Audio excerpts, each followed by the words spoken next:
आज के समय में आप जिस कतर को देख रहे हैं वो कभी गरीबी और भूख से परेशान था, जहां पर जमीन बंजर थी और लोगों के पास रहने के लिए घर नहीं था। लेकिन कुछ दशक के बाद यानी एक ऐसा समय जब कतर के लोगों की जिंदगी में बदलाव होना शुरू हुआ और आने वाले समय में कुछ ऐसा हुआ, इस देश के लोग आज दुनिया के सबसे अमीर लोगों में आते हैं। इन लोगों की औसत कैपिटल इनकम $1,24,000 के करीब है। इसका मतलब ये अमेरिका के लोगों की औसत कैपिटल इनकम से भी ज्यादा है। तो welcome back to the knowledge is everything channel पर अगर आप नए हैं तो हमारे चैनल को सब्सक्राइब जरूर कर लें। आखिर ऐसा कैसे हुआ कि एक गरीब देश इतना अमीर बन गया? क्या इसके पीछे कोई चमत्कार था या कतर को कोई खजाना मिल गया? कतर की ट्रांसफॉर्मेशन कैसे हुई जानेंगे आज के इस वीडियो में। तो दोस्तों, जानने के लिए आप हमारी वीडियो में अंत तक बने रहें। कतर के ट्रांसफॉर्मेशन की कहानी शुरू होती है 1916 में, जब कतर के शासक अब्दुल्ला अल थानी ने ब्रिटेन के साथ एक ट्रीटी पर सिग्नेचर किए। इस ट्रीटी के अनुसार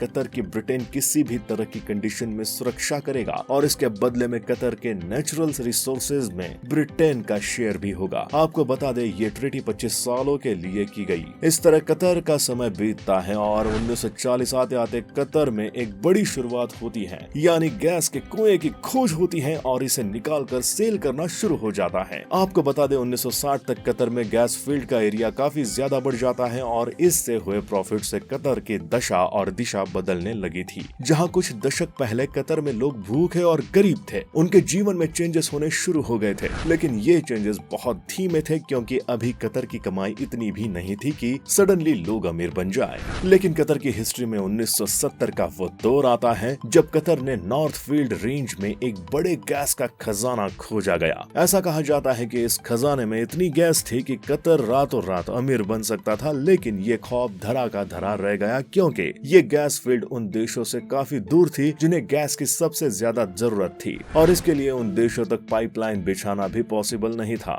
वही उस समय सिर्फ पाइपलाइन के द्वारा ही गैस एक जगह से दूसरी जगह भेजी जाती थी। इस तरह कतर के इतिहास का ये क्षण इतिहास के पन्नों में ही दर्ज होकर रह गया। लेकिन इसी वक्त यानी 1971 में कतर को आजादी मिलती है और ये दुनिया की पटल पर दिखाई देता है। आपको बता दें, आजादी मिलने के बाद भी कतर में कोई खास चेंजेस देखने को नहीं मिलते हैं और इस तरह आगे के 25 वर्ष भी ऐसे ही बीत जाते हैं जैसे कुछ सालों से चले आ रहे थे। बात जब 1995 की आती है तो इस समय हमद बिन खलीफा अल थानी का राज शुरू होता है, क्योंकि इसने अपने पिता खलीफा बिन हमद अल थानी का राज खत्म करके खुद कतर का करता धरता बन जाता है। नए अमीर ने आते ही कतर की इकोनॉमी पर फोकस किया। इसके लिए सबसे पहले गैस के प्रोडक्शन के बारे में सोचा। हमद बिन खलीफा अल थानी को पता था कि कतर के ट्रांसफॉर्मेशन में गैस का बड़ा रोल हो सकता है, इसलिए इस अमीर ने नई टेक्नोलॉजी पर पैसा लगाया और ये टेक्नोलॉजी गैस लिक्विडिफिकेशन की थी, यानी गैस को लिक्विड में कन्वर्ट करके टैंकर में भरा जा सके और उसे एक्सपोर्ट किया जा सके। वही आपकी जानकारी के लिए बता दे, इस गैस को -161 डिग्री पर स्टोर किया जाता था। इसी तरह कतर के गैस प्रोडक्शन में बहुत ज्यादा ग्रोथ हुई और इस गैस को जापान, चीन, इंडिया, साउथ कोरिया और स्पेन को एक्सपोर्ट किया जाने लगा और इससे बिलियन ऑफ डॉलर कतर में आने लगे। लेकिन कतर की ये छोटी शुरुआत थी। अगर आप सोच रहे हैं कि कतर सिर्फ गैस बेचकर अमीर बन गया तो आप गलत सोच रहे हैं। कतर को पता था कि इस प्रॉफिट से वो अमीर नहीं बन सकता और ये कमाई ज्यादा समय तक होने वाली नहीं है। वही दूसरी कई कंट्रीज भी हैं जिनके पास दुनिया के कई बड़ी गैस फील्ड हैं, लेकिन वो आज भी गरीब है, क्योंकि उनके पास गैस को निकालने और उसे एक्सपोर्ट करने का कोई सिस्टम नहीं है। इस तरह कतर अपने आसपास के देशों में बाजी मार ले गया। आपको बता दें कि कतर ने 2005 में कतर इन्वेस्टमेंट अथॉरिटी बनाई, जिसका काम था गैस से कमाए पैसों को दुनिया के बड़े देशों और कंपनियों में इन्वेस्ट करना। और यही कारण है कि कतर के आज दुनिया में लाखों इन्वेस्टमेंट है। चाहे लंदन के होटल्स, ऑफिसेस या अमेरिका की बड़ी कंपनियां हो, सभी जगह आपको कतर के इन्वेस्टमेंट नजर आएंगे। आपकी जानकारी के लिए बता दें कि Volkswagen, Barclays bank, Tiffany and company और रोसनेफ्ट जैसी बड़ी कंपनियों में कतर की इन्वेस्टमेंट है। वैसे कतर का ये इन्वेस्टमेंट उसकी कमाई का एक छोटा हिस्सा है। इसके अलावा कतर ने अपने देश के रियल स्टेट यानी कंस्ट्रक्शन, सड़क, एयरपोर्ट्स, रिसर्च सेंटर्स, कई बड़े प्रोजेक्ट और फाइनेंशियल सेंटर में भी भारी इन्वेस्टमेंट किया।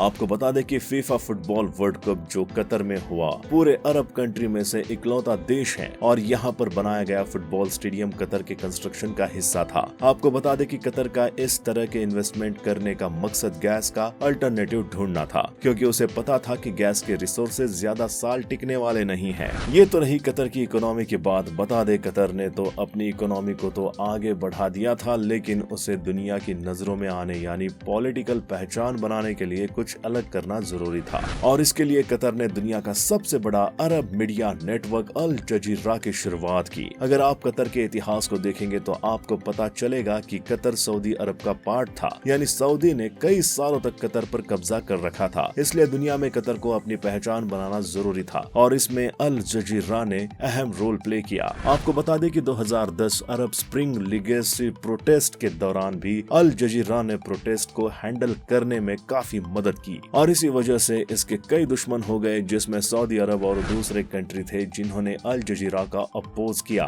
दोस्तों, अरब स्प्रिंग लीगेसी प्रोटेस्ट के बाद कई देशों ने कतर पर बैन लगा दिया, और सऊदी अरब जैसे देश ने इन बैन को हटाने के लिए अल जजीरा को खत्म करने की सिफारिश की। आपको बता दें कि सऊदी अरब और यूनाइटेड अरब अमीरात ने 2017 में अल जजीरा पर जो बैन लगाया वो आज भी कायम है। लेकिन इस बायकॉट का कतर पर कोई ज्यादा इफेक्ट नहीं पड़ा, क्योंकि सऊदी अरब को कई अरब कंट्री का साथ नहीं मिला, जिसमें ओमान और कुवैत जैसे देश थे जो इस बायकॉट का हिस्सा नहीं थे। वही तुर्की और ईरान से भी कतर के अच्छे रिलेशन थे, इसलिए आज भी सऊदी अरब और यूनाइटेड अरब अमीरात के कतर के साथ अच्छे रिलेशन नहीं है। दुनिया कतर को एक न्यूट्रल देश मानती है, और पूरी दुनिया में 6 देशों को छोड़कर बाकी देश के साथ कतर के अच्छे रिलेशन हैं। जहां कुछ समय पहले से गैस का एक्सपोर्ट करने वाला कतर ऑयल के फील्ड में भी कम खिलाड़ी नहीं निकला। उसने ऑयल का भी काफी ज्यादा एक्सपोर्ट किया और उससे काफी प्रॉफिट कमाया, और ये प्रोसेस आज भी चालू है। ऐसा कहा जाता है कि 2030 या 2040 तक दुनिया में इलेक्ट्रॉनिक डिवाइसेस पूरी तरह से छा जाएंगे। इससे ऑयल पर काफी ज्यादा इफेक्ट पड़ेगा, लेकिन गैस के मामले में अभी तक ऐसी कोई भविष्यवाणी नहीं की गई है। इसका एग्जाम्पल आप रूस यूक्रेन वॉर से देख सकते हैं कि रूस की एक गैस पाइपलाइन के डैमेज होने से कतर की गैस डिमांड में कई गुना वृद्धि हो गई। यानी अब यूरोपियन कंट्री कतर से गैस ज्यादा इंपोर्ट करेगी, इससे कतर को कई गुना प्रॉफिट होगा। आपको बता दें कि पहले ही यानी 2022 में कतर ने गैस के एक्सपोर्ट 100 बिलियन से ज्यादा कर लिए हैं।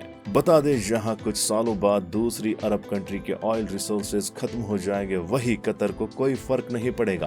आज के समय कतर दुनिया का अमीर देश है, और यहाँ पर ऐशो आराम की हर तरह की फैकल्टी है। लेकिन कतर की हर चीज अच्छी भी नहीं है। ऐसा कहा जाता है कि कतर में लेबर रूल को लेकर प्रोटेस्ट होते रहते हैं। वैसे कतर की आबादी ज्यादा नहीं है, और यहाँ पर ज्यादातर साउथ एशियन रहते हैं, जिसमें इंडियन, पाकिस्तानी, बांग्लादेश, फिलीपींस और इजिप्ट जैसे देशों के लोग आकर यहाँ पर रहते हैं, और ये लोग कतर में मजदूरी करके अपने परिवार का पेट पालते हैं। जहाँ इन लोगों के देश गरीब होते हैं, वहीं इन्हें दूसरे अमीर देशों में काम के लिए जाना पड़ता है। आपकी जानकारी के लिए बता दें कि ये लोग भले ही अलग अलग देशों से होते हैं, लेकिन यहाँ पर ये लोग बड़े प्यार से रहते हैं। लेकिन जब ये अपने देश वापस जाते हैं तो फिर से राजनीति में उलझ जाते हैं, और एक दूसरे पर धर्म को लेकर कमेंट करने लगते हैं।